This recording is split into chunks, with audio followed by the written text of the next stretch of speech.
ایرانی صدر کا 2 روزہ دورہ پاکستان مکمل، وطن واپس روانہ۔ ڈاکٹر مسعود پزشکیان گزشتہ روز پاکستان کے دورے پر آئے تھے۔ انہوں نے اپنے دورے کے آغاز میں لاہور میں شاعر مشرق علامہ اقبال کے مزار پر حاضری دی۔ نواز شریف سے ایئرپورٹ لاؤنج میں رسمی ملاقات کی۔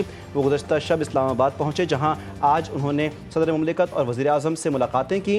ایرانی صدر نے پاک ایران بزنس فورم میں شرکت بھی کی۔ ٹرمپ کے مشیر اعلیٰ کا بھارت پر یوکرین کے خلاف جنگ میں روس کی مالی معاونت کا الزام۔ عالمی خبر رساں ادارے کے مطابق امریکی صدر کے مشیر اعلیٰ اسٹیفن ملر نے بھارت پر الزام عائد کیا کہ وہ روس سے تیل خرید کر اس کی مالی معاونت کر رہا ہے۔ انہوں نے کہا کہ صدر ٹرمپ نے کہا ہے کہ یہ قابل قبول نہیں کہ بھارت روس سے تیل خرید کر یوکرین کے خلاف جنگ میں اس کی مالی معاونت جاری رکھے۔ مشیر اعلیٰ کا بیان ایسے وقت میں آیا جب امریکی صدر نے نئی دہلی پر روسی تیل کی خریداری بند کرنے کے لیے دباؤ بڑھا دیا ہے۔ اور بھارتی فوجی افسر کا ایئر لائن کے ملازمین پر قاتلانہ حملہ۔ سری نگر ایئرپورٹ پر ایئر لائن عملے پر ایک آرمی افسر نے مبینہ قاتلانہ حملہ کیا، جو مبینہ طور پر کیبن میں اضافی سامان لے جانے پر اضافی چارجز لینے پر مشتعل ہو گیا۔ حملے میں 4 ایئر لائن ملازمین کو شدید چوٹیں آئیں۔ نجی فضائی کمپنی کے مطابق ایک فوجی مسافر نے سری نگر سے دہلی جانے والی پرواز کے بورڈنگ گیٹ پر ان کے 4 ملازمین پر شدید حملہ کیا۔ فوجی افسر کے خلاف شکایات درج۔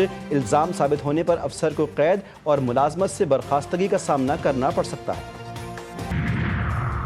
اور ملک بھر میں مانسون کے دوران بارشوں اور سیلاب سے جاں بحق افراد کی تعداد 299 ہو گئی۔ نیشنل ڈیزاسٹر مینجمنٹ اتھارٹی کے مطابق 26 جون سے اب تک 299 افراد ہلاک اور 715 زخمی ہوئے۔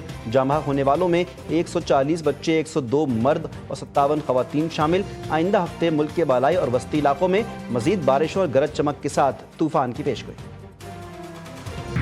ہمارے لوگوں نے کنویکشن ایسے کہ ڈسکوالیفیکیشن ایسے کہ اس کے ساتھ اپنی باری پلے کر دی، اپنا قیمت چکا دیا۔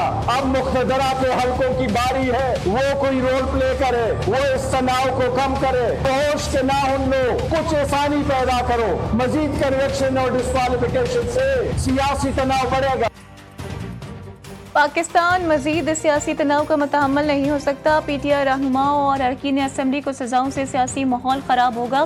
چیئرمین تحریک انصاف منسٹر گوہر نے کہا کہ سختیاں کم کی جائیں اور تناؤ کو کم کرنے کے لیے اقدامات کیے جائیں۔ اسد قیصر بولے، ملک کی تحریک شروع کر رہے ہیں، اگر کسی نے شرارت کی تو جواب ضرور دیا جائے گا۔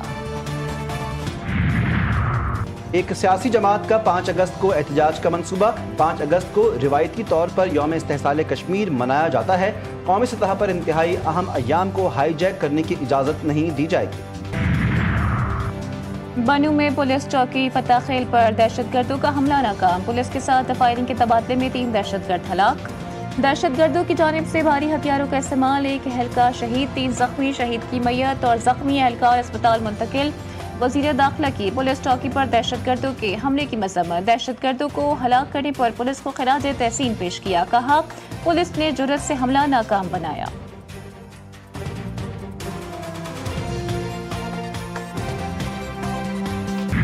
172 والی جگہ پہ تو ملتی ہی نہیں، پہلی بات یہ ہے۔ گورنمنٹ کا ریٹ تو وہ 160 روپے کے جی ہے، لیکن دکاندار 190 پہ دے رہے ہیں، تو یہ بھی انتظامیہ کو اپنا فرض ادا کرنا چاہیے کہ وہ جائے دکانداروں پہ ریٹ چیک کرے۔ ابھی تو سننے میں آ رہا ہے کہ جو ہے نا 200 بھی کراس کر لے گا، تو حکومت کو چاہیے کہ جو ہے نا تھوڑا ہم لوگوں پہ خدا ترسی کرے۔ ملک بھر میں چینی کا بحران، عوام پریشان، مہنگائی کے طوفان سے شہری دوہرے عذاب مبتلا۔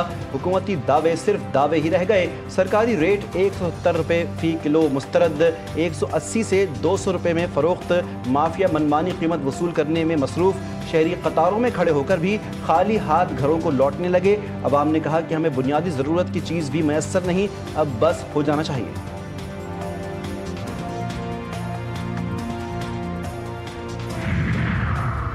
راولپنڈی کے تھانہ رواد کی حدود میں چینی اسمگلنگ کی کوشش ناکام۔ چک بیلی موڑ پر 10 ویلر گاڑی سے 700 بوری چینی برآمد۔ گاڑی میں موجود افراد اجازت نامہ یا سرکاری لیٹر نہ دکھا سکے۔ ڈرائیور اور ہیلپر محسن سے ابتدائی تفتیش۔